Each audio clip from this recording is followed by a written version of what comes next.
Okay, so here's a little bit of advice for buyers out there interested in making an offer on a property. Let's say you've been through the open home, you've had to think about it, and you're really interested to make an offer on a home. You call the agent. It's really, really important that you tell the agent that you want to make a written offer on the house. Some agents, and I must stress there might be a minority, but really lazy agents will say, look, I'll present it to the owner as a verbal offer or a letter of offer.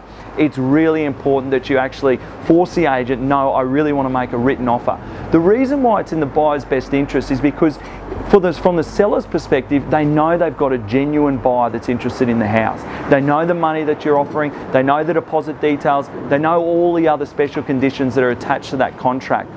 It's very, very difficult to negotiate a verbal offer. Whereas once you've got an offer in writing, it's presented to an owner, the owner can then countersign the contract and the agent can then effectively negotiate the sale. The other thing to take into consideration is don't be influenced too heavily by the agent. Just be aware there's no standard conditions.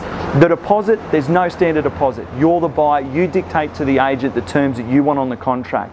Most contracts that we see have a $1,000 deposit which is payable when the seller signs and a balance of around $10,000 or $12,000.